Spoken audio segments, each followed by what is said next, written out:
Hey, what's up people guys in the world? What's up Jalamania di seluruh Indonesia dimanapun kalian berada saat ini, semoga pada sehat selalu, amin ya rabbal alamin. Ya, kali ini kita masih bareng Mang Abai. Oke. Kita rencana excited banget ya hari ini mau ngejalan, cuman tiba-tiba turun hujan. Iya, jadi sementara buat nunggu hujan, kita nyoba buat ini dulu ya. Bener-benerin, kalau orang bilang kata sih servis jalannya katanya. Jalan atau murah.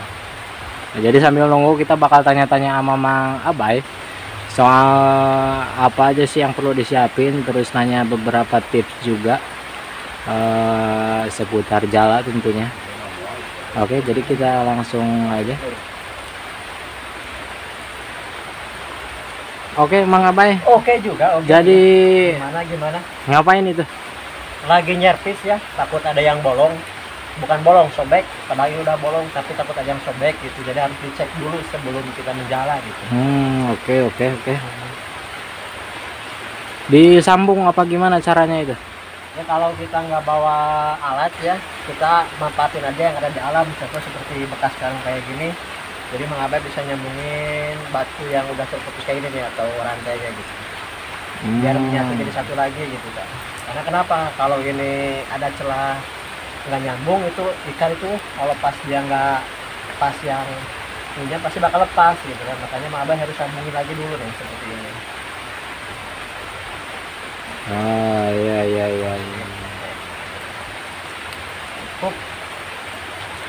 Oke Mang Abai, jadi buat jalannya sendiri itu kisaran kalau kita lihat nih ya, tingginya, panjangnya gitu, maksudnya panjang banget. Ini sekitaran berapa meter Mang Abai?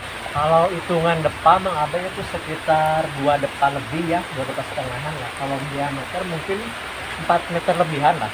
4 meter lebih dengan bobot kurang lebih 4 kilo sampai 5 kilogram. Itu posisi kering ya. Jadi beda guys, kalau misalkan si jala udah dilempar masuk ke air, dia kan lebih berat lagi. Nah itu dia, lebih berat, bisa sampai berapa kilo Mang Abai? Bisa nyampe hampir 2 kali lipatnya lah. Itu kan beban air ngeresep jadi satu gitu. Oh gitu ya. Kalau buat rantainya sendiri itu dari apa ya? Tembaga apa? Ini dari timah ya. Oh, ada timah. Yang kan ada 2 jenis. Ada yang dari besi atau besi kawat, itu dari timah. Kalau dari besi itu kalau disatuin kayak gini, diaduin kayak gini, dia akan berisi kerincing-kerincing seperti besi beradu gitu. Tapi kalau timah enggak. Nah, itu perbedaannya seperti itu gitu. Kalem ya. Kalem. Kalau soal beratan mana, yang besi apa timah nih? Tergantung volume sih. Tapi kalau untuk berat, otomatis berat timah ya, soalnya kan dia lebih berisi. Dan lebih padat dia ya.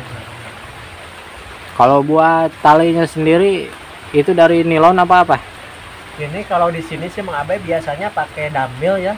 Dumbbell di sini. Kalau tanya masalah nomor, ini kebetulan punya Mang Abai yang agak lumayan gede ya, sekitar nomor 80-an lah kalau untuk dumbbell sih. 80 apa tuh mili ya?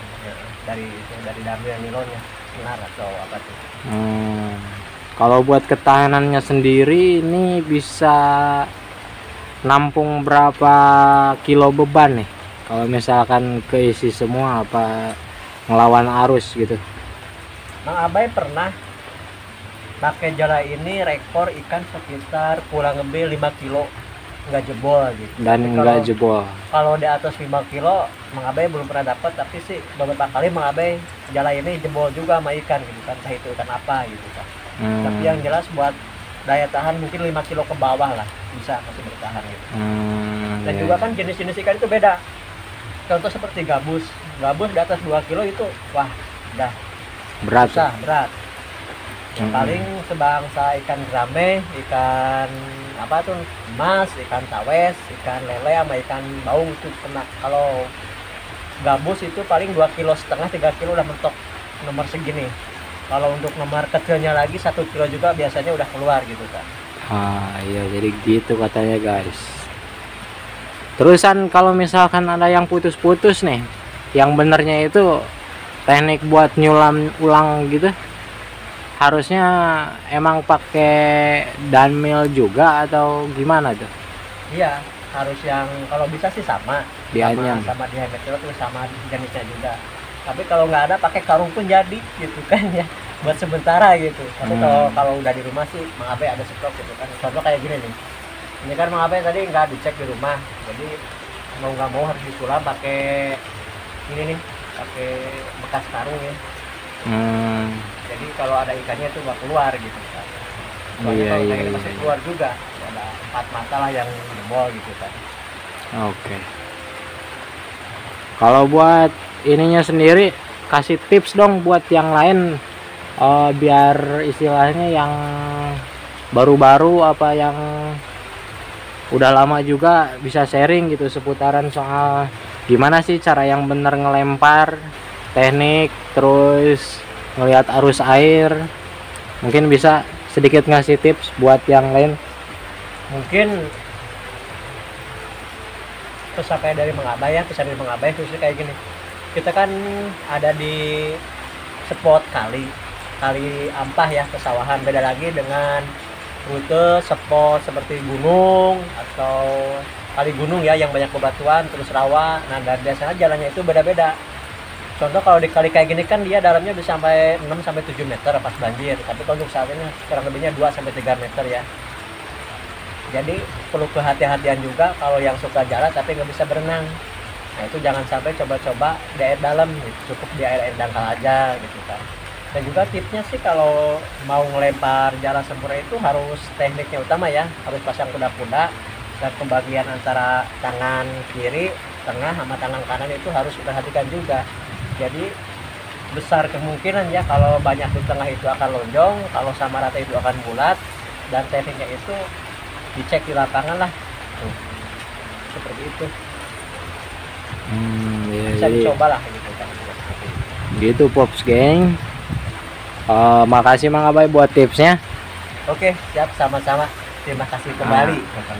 Oke guys, jadi sambil nunggu hujannya reda, mungkin kita masih lanjut servis dikit-dikit kali kecil ya. Oke, siap. Ntar kalau misalkan udah situasinya kondusif, memungkinkan, baru kita lanjut buat jala ikannya lagi kemarin. Mudah-mudahan sih hari ini kita dapat tangkapan yang gede ya Mang Abay ya. Wah, cuma impian semua penjala ya. Tapi kalau masalah buat yang jala itu bukan istilahnya besar gedenya ya.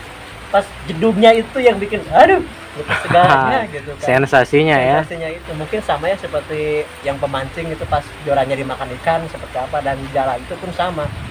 Makin gede ikannya makin besar jeduganya seperti itu. Sama kok sensasinya seperti joran gitu kan. Kayak gitu. Iya. Kalau buat yang kebanyakan di ikan-ikan sungai kayak gini kebanyakan apa ya?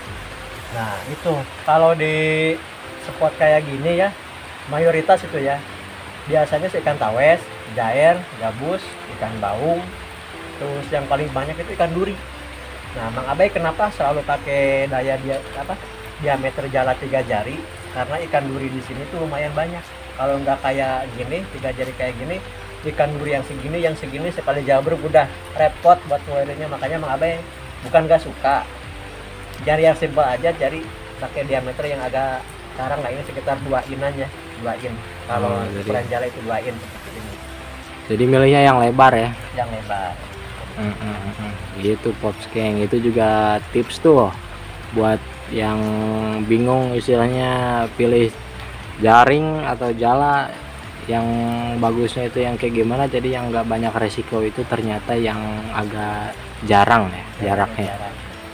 Kalau yang rapet itu cenderung lebih ribet dan gampang putus ya Mang Abay. Gampang putus, gampang pecah. Kayak gitu Pops geng. Ya jadi kayak gitu mungkin sementara video kali ini sambil nunggu ntar kita lanjut. Mudah-mudahan hujannya nggak kelamaan juga. Terus buat yang lain tetap semangat, tetap berkreasi dan jaga kesehatan. Amin. Oke. Siap. Salam jala. Mantap.